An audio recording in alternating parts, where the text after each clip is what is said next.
a sudden realization of falling asleep in motion. And then the world shut down. It was a real wake-up call. Join me as I talk to Eryn Gordon and find out what happened next.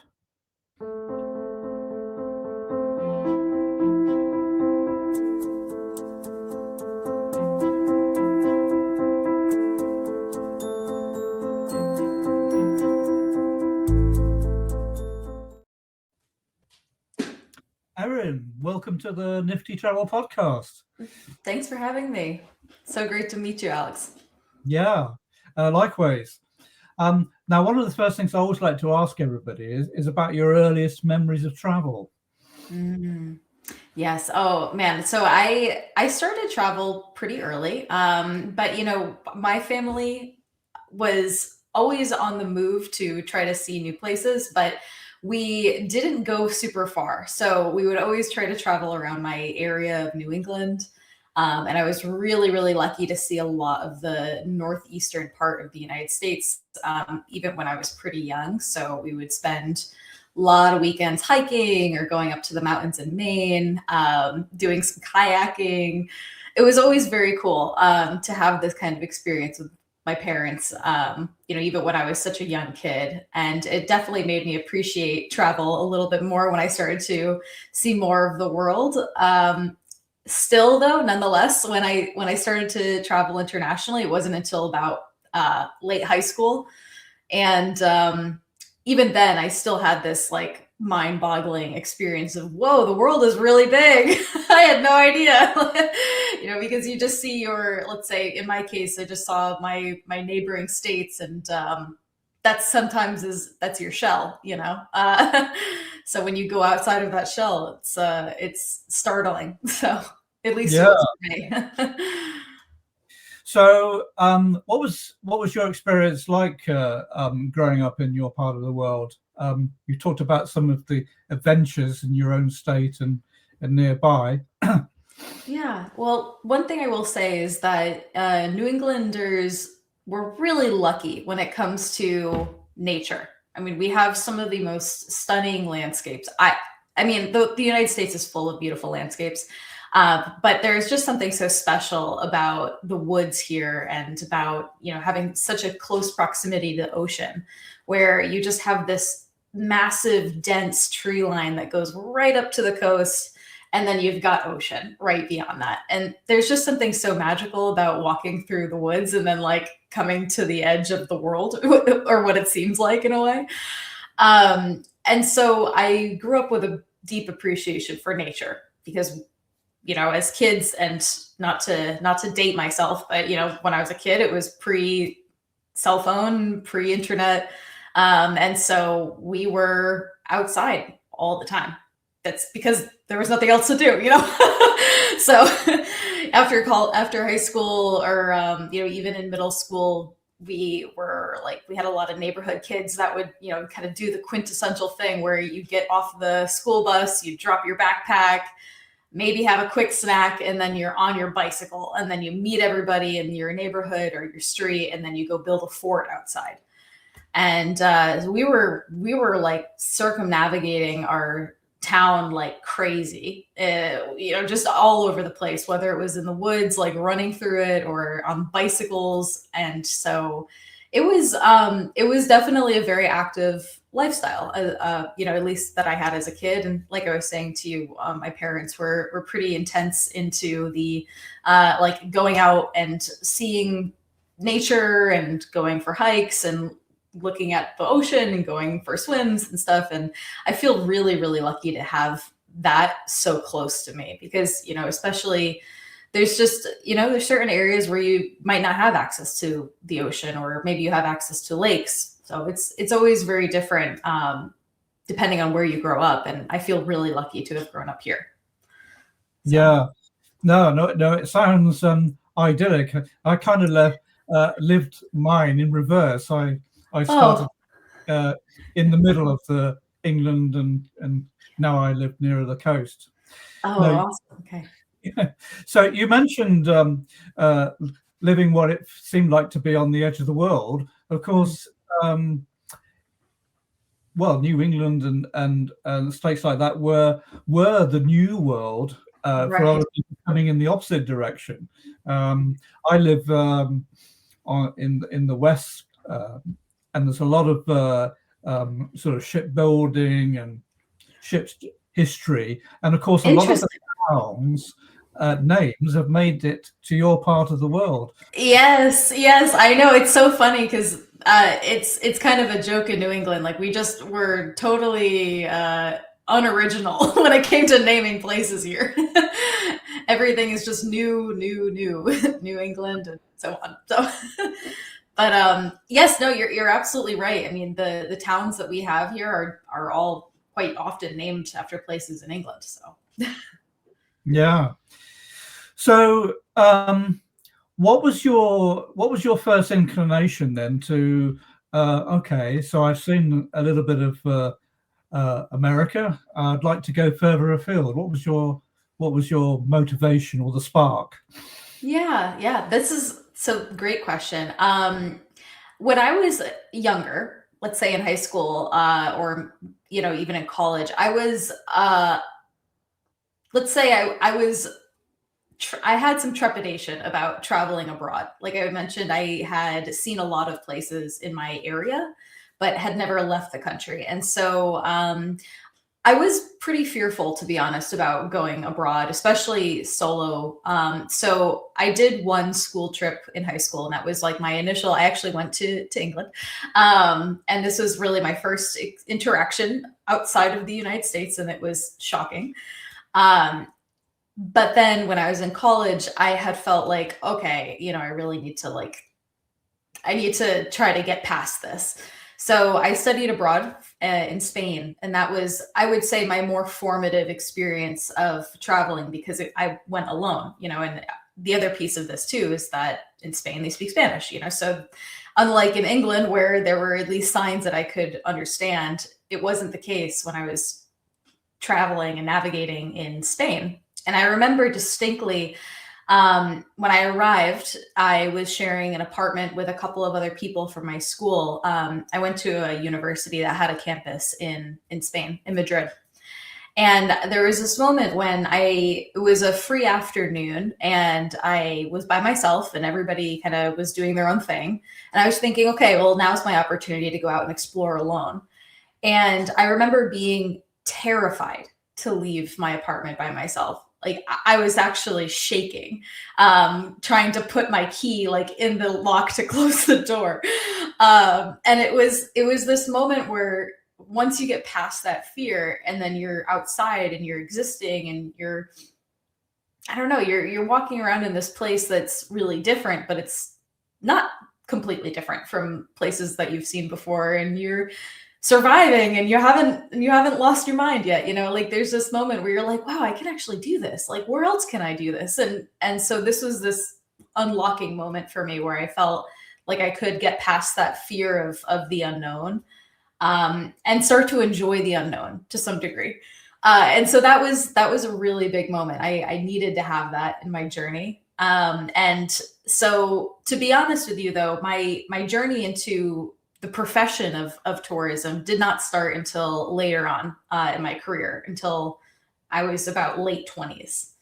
And the thing is, I ended up being in a place where I was working full time for a long time. I had a small business on the side and I was really, really busy. And I could only describe it as falling asleep, in motion.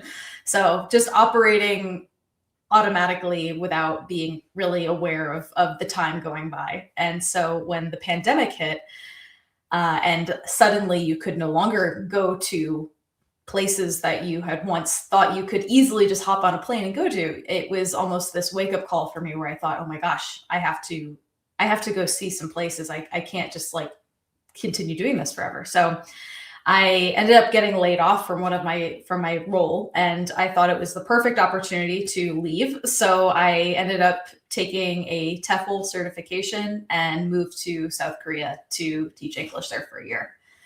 And that kind of propelled everything. after going to Korea, I started writing about my life there as an expat, and I had some of those stories picked up, and then I opened a blog, and here we are now. So, Yeah. So I suppose the first question is, why did you choose South Korea, and was it the country you were that you expected to see when you reached there? That's a great question. I love to try to second guess my expectations with a lot of things. And this was actually one of those moments where I knew very little about South Korea. I mean, I knew of certain cultural movements like K dramas and K pop, but I also knew that those were not representative of what I would actually experience there. So I would say that my knowledge was like really, really limited, and I kind of embraced that actually. I chose Korea from a gut feeling.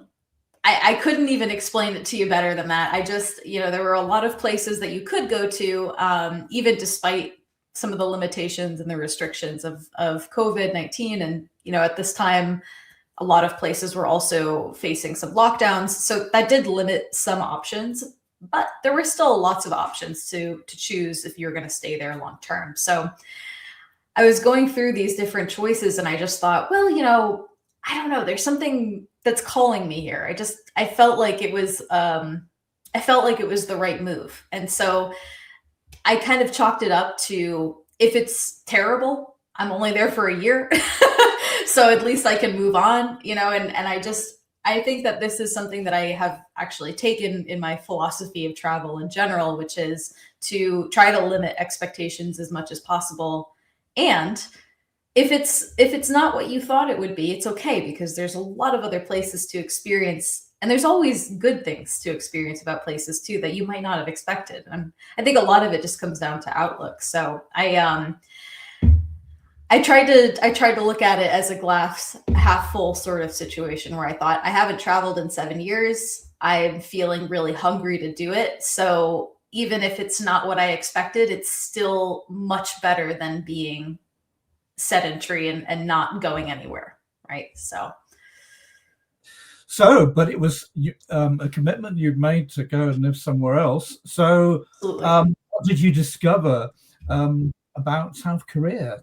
Oh gosh, there are so many interesting things about living there. And it's, of course, it's always going to be a different experience, because when you're an expat, you're not quite going to fit in no matter what you do. And it's interesting because you don't get the local experience, but after a certain amount of time of living in a place, you do sort of start to understand at least things beyond the typical experiences.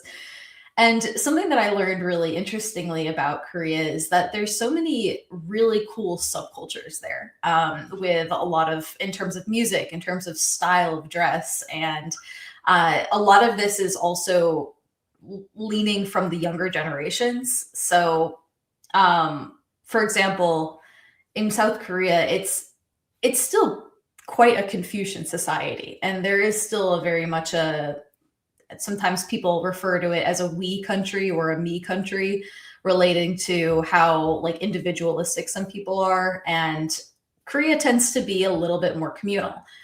But with younger generations, there is this really interesting culture movement of being more individualistic and leaning into self-expression, what that might be. And I think that it's a really cool and exciting time to be there for that exact reason. And I did not expect that going in. Yeah. I always get the impression that it must be a very fast-moving environment. The only comparison I can think of, because I've been there, is Hong Kong. And it was quite a shock to see so many people in a very close proximity. Was it similar in Seoul? Yes, yeah, to some degree, you're absolutely right. I mean, I lived outside of Seoul in a satellite city, but the city that I lived in was still quite populated. So there were certainly some very, very busy areas. To be honest, though, you could easily get away from crowds. You just kind of had to know where to look, and there was a lot of side streets that are still pretty quiet and let's say less busy. But I would 100% agree with you that things do move very quickly there. The infrastructure alone is fantastic. It really makes Boston. I mean, I don't know if you've ever traveled on public transportation in Boston, but it's pretty bad. So I mean, it makes us look like we're living in the year 1890 when they're living in the year 2050. You know. Everything runs on time, everything's clean, everything is like really tip-top shape, and it's fantastic. It is made for people to use. So it's really great. I honestly, this is something that I appreciated so much about Korea, is how efficient things are in that case. So going back to what you said, I think that there's a lot of care in making sure things are running well.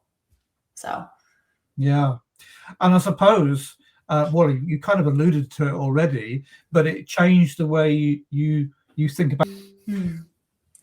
Absolutely. Oh, absolutely. Yeah. I would say it wasn't just Korea, but in general, when you get an opportunity to see more of the world, or let's even make it smaller. If you get an opportunity to see the other side of your country, it will broaden your perspective. As soon as you start meeting people who are not exactly like you, who don't have the exact same opinions or perspectives, then it starts to broaden your perspective. And I think that that's really valuable. And I don't think that anyone necessarily needs to be a world traveler to have these kind of benefits of tourism. You just kind of need to come at it with an open mind and try to embrace the unknown to some degree. Yeah. Yeah. So one thing you talk about a bit is hidden gems, and you've even described a phrase I've not seen in connection with that, about top secret hidden gems. Well, you're not going to tell me anything about it then? Well, it's interesting. I like the word. I have a love-hate relationship with the term hidden gem, to be honest with you. I think that there's some really positive value in looking for lesser known or maybe underrated places versus super populated or really overrun with tourists, or like, let's say, a very tourist heavy area. However, I think that also hidden gems can have a slightly negative implication to it as well, right? And I think so. When I use the term hidden gem, I like to use it as a term that people can kind of quickly recognize and understand, right? It's something that's not super known. It's maybe known only by locals, and it's an opportunity for tourists to explore something that might be not necessarily on their general itinerary. But I do think it's always important to recognize something that is tourism is not it's not discovering stuff, right? Like, very similarly to how colonial America was built, America was not discovered, right? It was already there. It was already inhabited and lived in, and there were people here who were who were living life, right? And so I always use it with a grain of salt, because when I say discover, I'm meaning that travelers can discover it for themselves. But I would be very cautious about using this terminology to say, I discovered this before anyone else, because it's usually not true, right? So Yeah, absolutely. Well, I was going to say that, and you already made the connection about local, is that, I lived in roughly the same area for around 50 years. And 2 weeks before I left, I was still discovering things that I'd passed within a mile of for decades. So I think maybe there are more hidden gems than we realize. you're absolutely right. Perhaps there's one near you right now. You're absolutely right. I mean, going back to it, I don't think, and I think travel is such a privilege. It's a wonderful experience to be able to see the world, and it's not necessarily a must do, though. I think that people can still explore their backyards. Like, very, very similarly to you, Alex, I mean, there are places in New England where I've lived in New England my whole life. I feel like I know it like the back of my hand. As I told you, I've been biking up and down these streets, driving up and down these streets, really since the time I could. And there are definitely places that I have yet to discover, or even this past year came across some places in Cape Cod I had never been to, which is a shock, but here we are, right? I mean, there's always really interesting places that you can find everywhere, whether it's a mile down the road or 1,000 miles away by plane. But it's a good thing, though, isn't it? It is. Because, one thing you talked about is the importance of curiosity. And if you're curious, of course, I always think that you never run out of things to see.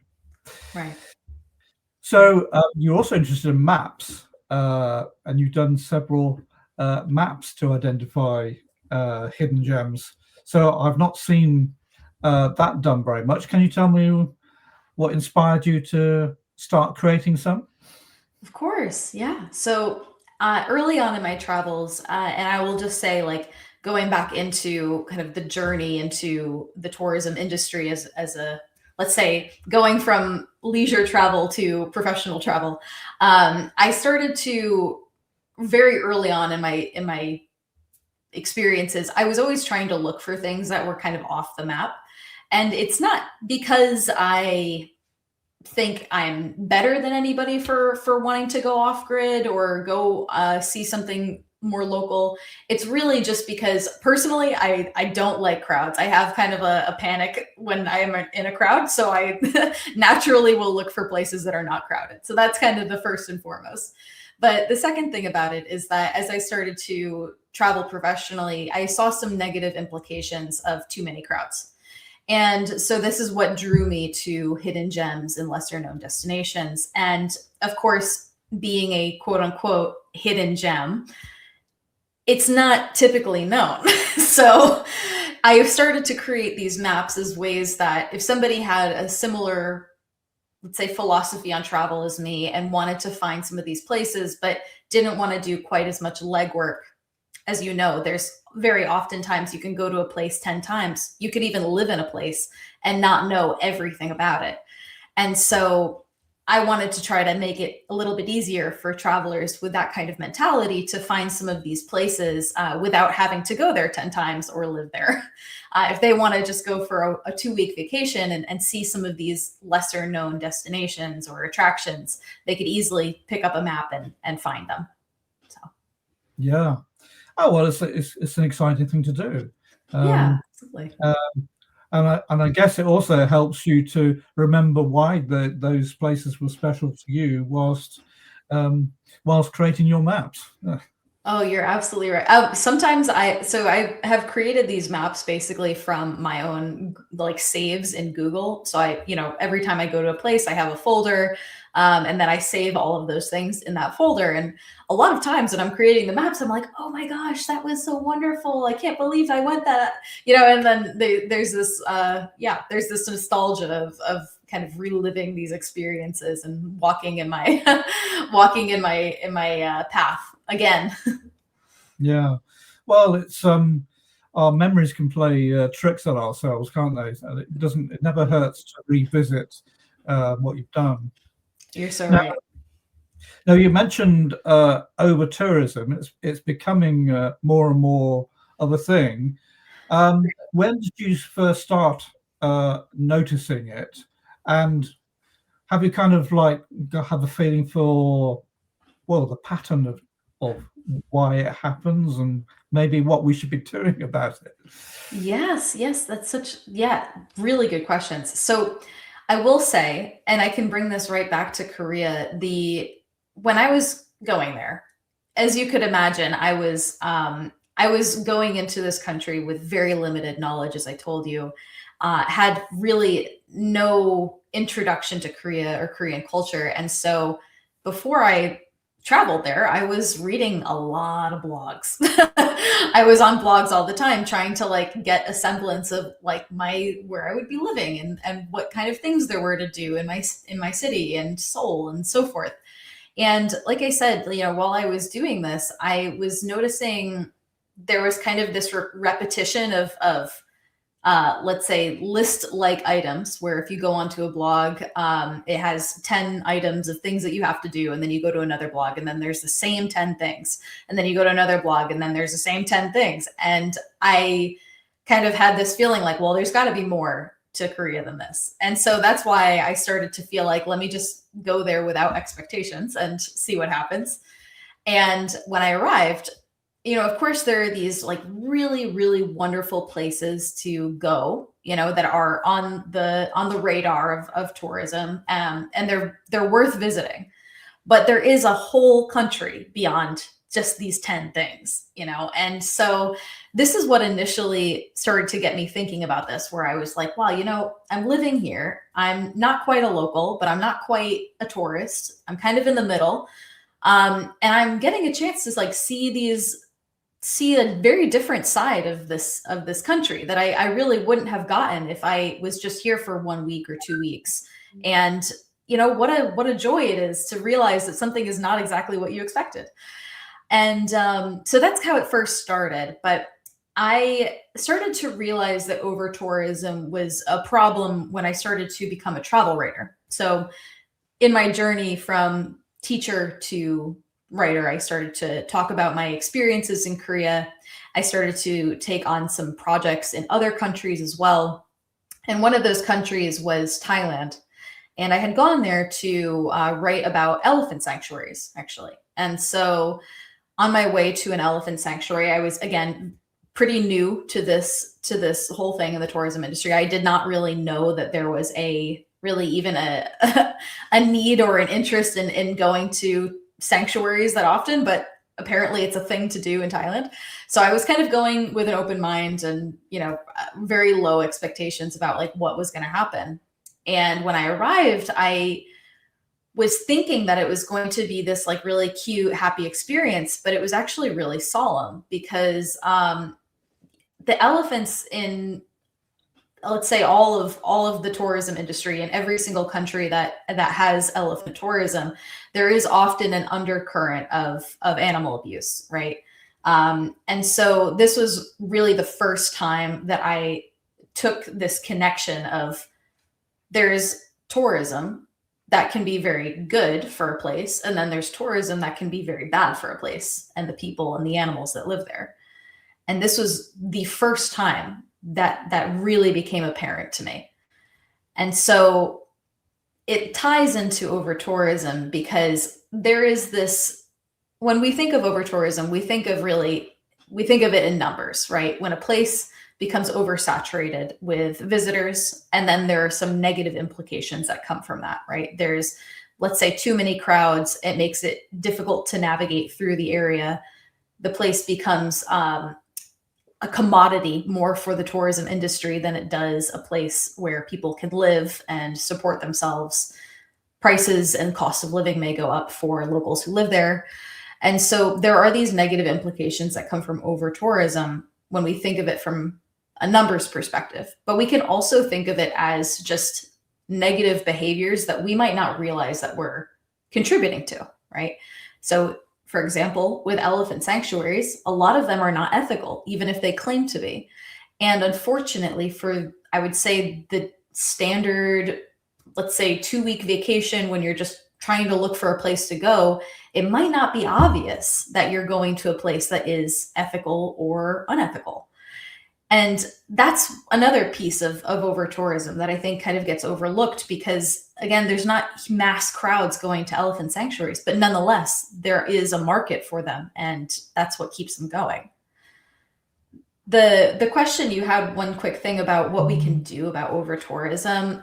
It's definitely a difficult one to answer because over-tourism manifests in different ways in different places, right? So in one example, you have Barcelona, where Barcelona is a highly tourist visited city. And it's a beautiful city. It's wonderful to go to. But unfortunately, locals are having a really hard time surviving there because of how much tourism is in their city. So it's not just overcrowding. It's also really increased cost of living, huge competition looking for apartments and apartment availability. But that's one manifestation of over-tourism. Then there's some others where, like let's say in Maya Bay in Thailand, the bay was featured in a movie in the year 2000. And within 18 short years, the bay had to close to the population because of ecological damage. So it manifests in different ways. And I think the best way to really understand how it's affecting the place that you're going to is to research it beforehand. So if you're planning to go to a place that's like a place like Barcelona or a place in Thailand, to do some research ahead of time and just see if there are some potentials that there's over tourism happening there. If you're someone who's open to going to a lesser known destination, you could go to a different city in Spain or in Thailand, for example, and you could just see something different. That can help kind of spread out the amount of people going to a certain area and will help actually in some ways improve microeconomies, because then you're putting your tourist dollars in a smaller community rather than one that is being kind of overwhelmed by tourism. Yes, as you say, it comes in many forms. Yes. A friend of mine actually used Barcelona as an example about people feel that they need to go to certain destinations. Right.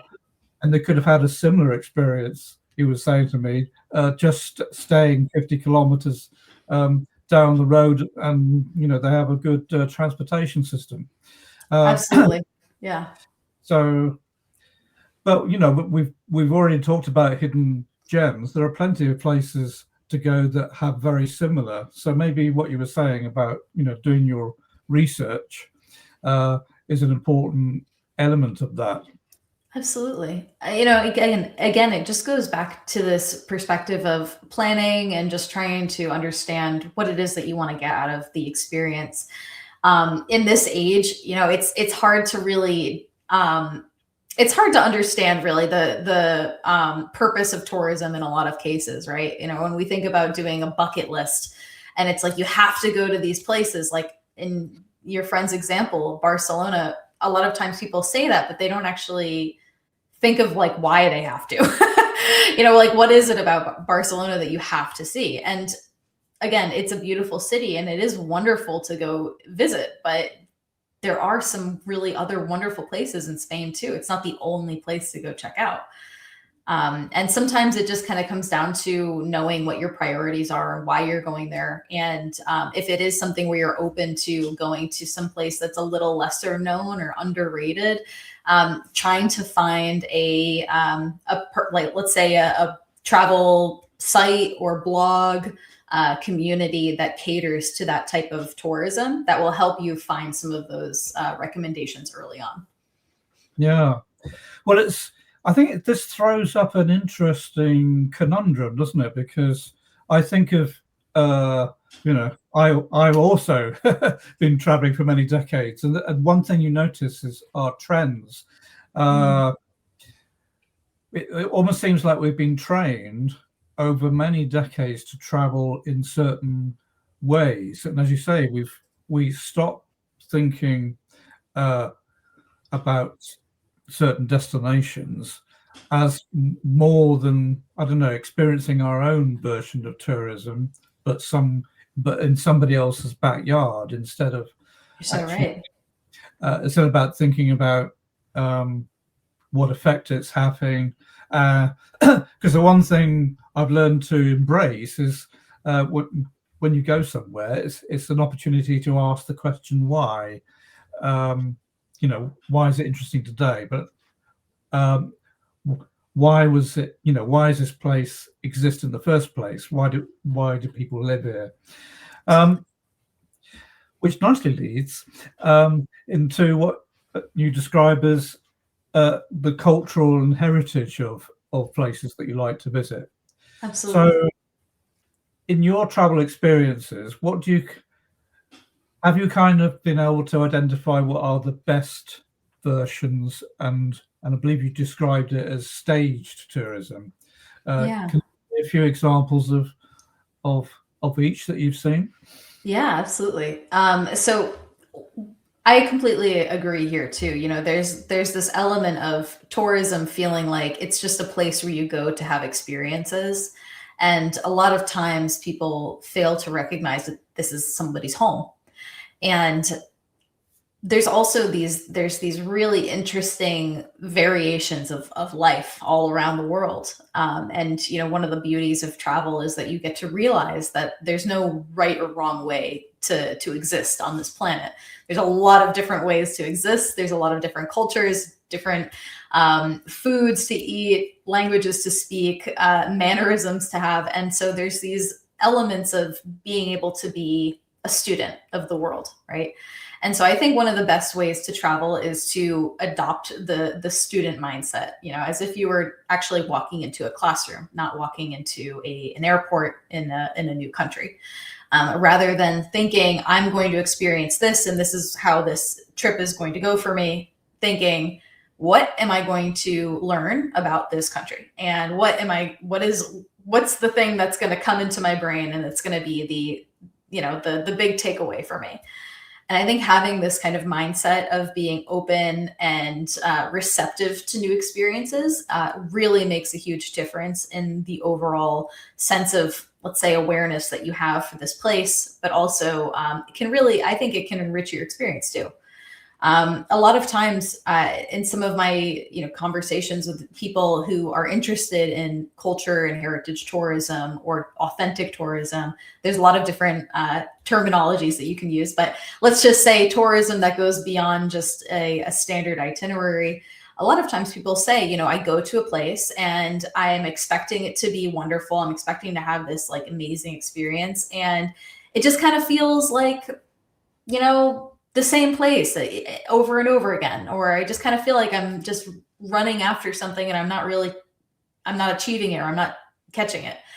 And so I think that this is a symptom of being disconnected to your why, really. Your why are you traveling? Why are you going to this place in particular rather than any other place? And I think it's also a disconnection of having the learner's mentality. If you're not there to learn and you're not there to try to gain something from this place rather than take from it, then you're going to feel this sense of let's say disconnect or disassociation from the experience, I think. Yeah, and connection is an important word here, isn't it? Absolutely. To make a connection, to feel a connection. And do you think there's a growing number of people becoming more aware of this? I absolutely do. And I think that one of the reasons behind this is actually social media, I would say. In the land of TikTokification and Instagrammable and viral places, a lot of people will go to a destination just because they saw it online. They saw it on somebody's Instagram, or, you know, for example, I was reading an article just the other day about a K-pop star who went to a specific place in Japan, and then really within 2 days, the place was crowded with people trying to replicate the same photo that this K-pop star did. And so there's this I don't know if this is necessarily a term used largely, but I would call it clout travel, where people travel to a place to say that they did it, or to take a photo and to like replicate a certain thing that they saw online, or to, you know, for whatever reason, they're trying to gain clout from going to this place. I think that as this happens, right, you have one pendulum shift to the left where you're having this like oversaturation of clout travel. The pendulum is ultimately going to swing to the other side where people say, wow, actually, I kind of want more out of my experiences in this. You know, travel is not cheap. You know, you're going to go across let's say the world for several $1,000s, pounds, euros, and you're going to just get a photo from it. So there's got to be more to it than that, right? And I think people start to realize it when they have a few of these experiences and they say, wow, there was so much more to this country than I realized coming here, and I wish I was ready for it. Or I would wish I was more perceptive to it. And so I think that that's kind of where that shift is coming from. Yeah. So when people say, and I believe you have as well, traveling like a local, Do you think we should be doing more of that? And what can you advise people? Yeah, this is a great question. So, one thing that's interesting is not everybody understands what the word travel like a local means. And truthfully, there's a lot of different interpretations of it. I would, in my personal interpretation and how I create all of my guides, how I write articles, it's always with this interpretation, which is you're not trying to pretend to be a local. You're not trying to act like a local. You're just trying to get an experience of what local life is there. You know that you are a visitor. You know that you're there for a short while, but rather than, let's say, separate yourself from local life and just do, let's say, tourist things, because you and I probably know at this point, right? Sometimes destinations have two very different sides, right? One side is packaged for tourism, one side is local. And sometimes there is no crossover between these two, right? So it's just about being on this side and saying, hey, there is this other side. I'm curious about it. I'd like to go check it out. And so I always write these articles with that in mind, where, even though you are a visitor, you can still have a curiosity for what it's like to be a local. And so anyway, when we're saying travel like a local, it's more about doing a slower experience, right? So you might be doing things the local way, whether, let's say, the majority of locals there bike. Okay, you rent a bike and you start traveling around on a bike. If majority of people take the subway, okay, let's get a subway card and let's see where this takes us, all right? If there's a certain restaurant that is favored in, let's say, a neighborhood, and you see a lot of people there who don't speak your language and it seems kind of fun, then, sometimes it's worth like getting out of your comfort zone and walking into a place that maybe you'll have a language barrier, but you'll work through it and you'll order something and it'll taste wonderful and it might surprise you, right?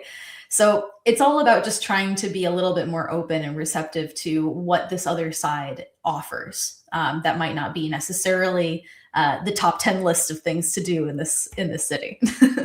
Yeah, absolutely. So what do you think about slow travel then? Do you think people feel under pressure to do a certain number of things when they go somewhere because, I've never been here, so I've got to do all these things? Yeah. Whereas if they were to do less and travel more slowly, they might actually get the opposite. Here's the thing. So I love that. And, I would call it like marathon travel, I have some family members who are like this, who I've traveled with before. And it's like down to the minute, every single day has a thing. And you're going to go to one thing. You've got a certain amount of time in this activity. You're moving on. You've got lunch and dinner reservations already booked. So every single thing in the day is every moment in the day is optimized, let's say. And yes, this is great if you want to get photos, if you want to do the must see, the bucket list things. This is a great way to have that kind of travel. And I'm not saying that there's anything wrong with that.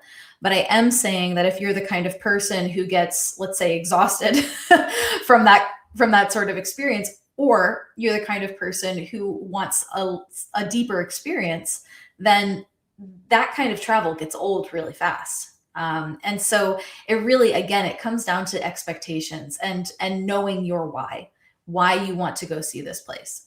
If you want the photos and you want the top 10 lists and the bucket list things, do that. By all means, and you're gonna be happier with this sort of experience. But I personally, again, knowing myself, knowing the things that I stand for, and just again knowing my core values as a travel writer, as a travel business owner, I personally advocate for slow travel, not only because it's something that I just love to do, but because I think it's better for the environment. I think it's better for the local people who live there, the animals, and I think that it is a good way to combat over tourism in some ways.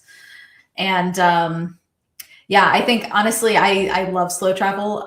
One of my favorite things to do, and this always like riles people up who are kind of in this other bucket, is to sleep in on on my vacations. And I like just walking outside and having absolutely no plan for the day and just kind of like doing random things. That really like makes some people super anxious. But to be honest, I think that this is a wonderful way to experience a place, is to not have a plan, to be quite honest. Yeah. Sometimes if you leave that open window of time, magical serendipitous things happen. And you can't plan serendipity. That's the thing, right? Well, I was going to ask you whether you were a planner or spontaneous, but I think you've kind You of got your answer. I would. the answer. Yes, I'm definitely not a planner in the rigid way, but I do, sometimes if there's something where I know I have to do it. Like for example, when I went to Milan, I really wanted to see the Last Supper. That was very special to me, and it felt like something that I absolutely had to do. In order to go see the Last Supper, you have to book tickets like a month in advance. So I had to plan for that, but but in some cases, I might say about 50-50. And I think that that's also a good introduction to slow travel too. If you like to have a plan, but you don't want to have an over plan, you could maybe do one activity on an afternoon and then have the morning to just do whatever it is that you want, or just poke around. So Yeah. Do you think the most memorable things happen when you haven't planned them? yes, absolutely. Some of my favorite stories in travel have happened because I just met some people and then something happened after that, and again, you cannot plan for this sort of thing. You can't like have it on an itinerary to like be like, okay, well now I'm going to go have a magical spontaneous experience. Um, and again, you need to have this like open window for opportunities in travel. And I think that these random one-off things that happen, that's what really makes your experience great. I'll never forget, my partner and I, we traveled last year to southern Spain. And is actually one of these situations where we thought, well, we could go to Barcelona, but we know that there's some problems there with over tourism, so let's try to see another place. So we went to a different city. And when we were there, we had a couple of things that we wanted to do. We took a few walking tours and we had a really great experience. But the one thing that he and I both talk about all the time with this particular trip is one day when we just were looking for something to do and we walked into a bar and just asked the bartender, we have no plans on this weekend. Is there anything fun going on? And they gave us 2 tickets to a live music festival that was just happening. We had no idea anything about it. And these tickets got us free drinks, got us free food. And we spent 10 hours at this festival and we had the best time. And we wouldn't have known this if we just didn't ask this bartender. So that was the highlight of the trip, honestly. Yeah. So what would you advise people who get freaked out by not planning? Well, what would you advise them to do to get started in this thing called spontaneous experiences? Take a deep breath. It's going to be okay. No, I'm just joking, but it is kind of part of this is, again, like, I think that it's all about intentionality here. And if somebody is open to having a spontaneous experience and wants to have some room open, I think a really good way is to, like I was saying earlier, maybe just segment your day where you have a few hours, like let's say an open window of things of nothing, right? Where you can do whatever you want. It's free time, right? So that could be in the morning or in the afternoon, depending on when you want to do that. But you could take that time to go for a walk. You could challenge yourself to practice some of the language. You could talk to somebody who seems friendly, lie down in a park and have a nap if you want. You can do whatever you want. That's your time. But then later on in the day or early in the day, depending, you have your one planned activity, or you have your one dinner reservation that at that restaurant you really want to go to. And so I think having a balance between these two things can be a really good introduction. But something, if you're open to slow travel and you want to try something unique, I think one of the really lovely ways to lean into this is to have less expectations. Or let's say rather, have the expectation that you're going to learn something, not that you're going to take from this destination. You're gonna learn from it in some way. And I think that can be a really lovely way to kind of lean into this experience of spontaneity. Yeah, no, that's good. That's no, those are good suggestions. Thank Now, you. one way, of course, that forces you into some of these things is solo travel. Yes. So, do you think there's a kind of Rubicon that people have to cross to get into solo travel? And what would you advise people who like the idea, but maybe they're, where do you start in this solo travel business? I quite fancy going here, there, where should people start? Yeah, this is a great question. I have to say, I think a really good way to start is to do a bit of research, because again, depending on your comfort level too. Everybody has different let's say perceptions of safety, of comfort, of what they want to do, what their expectations are. Maybe you're somebody who doesn't mind like staying in a hostel dorm, or maybe you really need to have your own personal space, your own hotel room. Maybe you really like, short-term rentals. Whatever the case is, you kind of have to like set that ground rule early on so you can figure out what you want to do. One of the nice things about solo travel is that, yes, you do kind of challenge yourself to put yourself out there more, because you are alone, and maybe you're a little bit more open to talking to people. So there is kind of a movement of solo traveling, but doing it with other people, which is interesting. So for example, you might go to a destination and take a walking tour, or do what I really like is like a food walking tour, where you're within a group and you're kind of trying some different restaurants. You get a chance to meet other people who are there traveling too.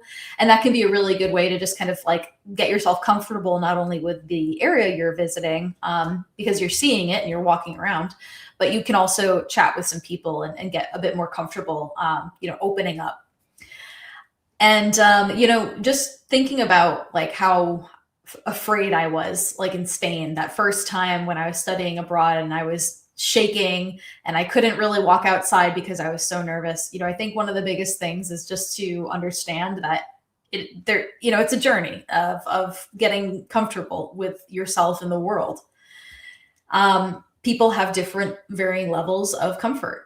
And so sometimes it's like doing a tiny experiment with yourself. How much further can I step outside of my door today? If you're afraid of, or you have some like fear of solo traveling, a really good way is to do like a weekend trip to another state or to a nearby country, let's say, or even like, let's say 2 cities over. Just doing a quick day trip, either by train or if you can drive there, just to give yourself an opportunity to get yourself out of the comfort zone, but not quite to a new country, and just work yourself up to that point, I think. Yes. No, I think mixing and matching is a good way. Oh, yeah. And I think you alluded to it, when you go and join these other walking trips, you have a chance to meet other solo people. Yeah. And really, you ought to be asking them what it's like, what their experiences are like, isn't it? That's kind of that's part of it, I suppose. Oh, absolutely.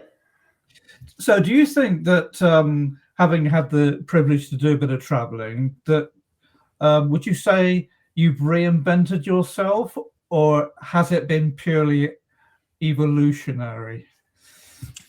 Evolutionary, 100%. I mean, I wouldn't say that I reinvented myself. I think that there was a side of me that was, let's say, suppressed for a while, because of responsibilities, because of life. And, there is this part of me that has always been very curious, but maybe a little bit afraid in some ways. And sometimes, even these fears are self-manufactured. So there are parts of me that are blooming constantly. And I would say it's not a reinvention for that exact reason. It's just pulling new layers and revealing a new angle or a new side of myself that I didn't realize was there. Yeah, absolutely. So now you talked about a lot of the consequences of traveling has led you to writing a lot about it. So what's exciting about writing about travel? Because I think you mentioned that one of your former jobs was you didn't suddenly go into writing. You were you had a career, several careers, I think, where words are important, and you've always felt a pride. You said you feel a sense of pride in your writing. So how did that change in any way when you sort of use those words for travel? Yeah, this is great. Yeah. So in my career, I've always been in some writing position. When I was in college, I was the editor-in-chief of our literary magazine in our university. I have always loved to write. I've always been a reader, and a part of me, I've always wanted to be in a creative space. So even though I am, let's say in my full-time jobs, I worked as a marketer, right? And marketing can be very creative, but it wasn't exactly in the way that I was hoping. And so this ability to write in tourism or travel kind of gives me the ability to flex that creative writing muscle a little bit more in ways that I find to be challenging and interesting. But something I think one of the real values and one of the reasons I love travel writing so much is opening up one's imagination to possibilities, right? To maybe things that they just did not expect there to be out there. In the same way that, when I was a kid, I really was comfortable in my shell of New England. And then as soon as I started to see more of the world, I thought, oh my gosh, like there is just so much out there. And I think that's the brilliance of writing, is that you can kind of create this door for somebody who maybe hasn't done that yet or aspires to do it. And I think that that's one of the things that I love so much about writing in tourism. Yeah, and it's and when you get feedback, it feels even better, doesn't it? Oh, absolutely, yes. Yeah, good feedback is great. So as we approach the hour, it seems to go very fast. I just wanted to get a sense of, you've had a chance to visit many countries and continents. What's your sense of tourism generally? What have you seen that's working well, and what could be working better, do you think? That's a great question. I think that tourism, at least from my observation, I think that it is really, again, such a great thing to do. I mean, it's one of the best gifts to give yourself, is to go somewhere, whether that is one state over, again, the next town over, or internationally. Just being able to like have let's say a destination to go to is really special. And one thing about tourism that has both positive and negative sides, right? So as we talked about, there's a really wonderful thing for the traveler where you get to have this like incredible experience. You get to learn about yourself, challenge yourself. In certain ways, though, travel and tourism can be quite negative for certain destinations if it's not approached in a let's say a meaningful way.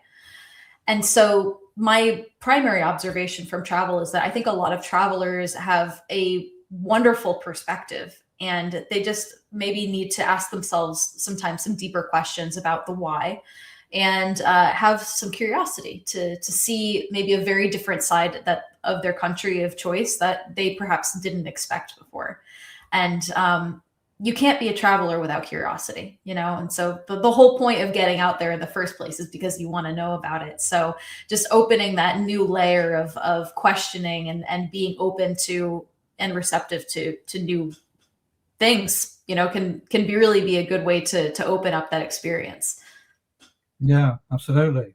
Yeah. And is there anything about the travel industry you'd like to see change or be upgraded? Absolutely. I would love there to not be any more animal tourism, personally.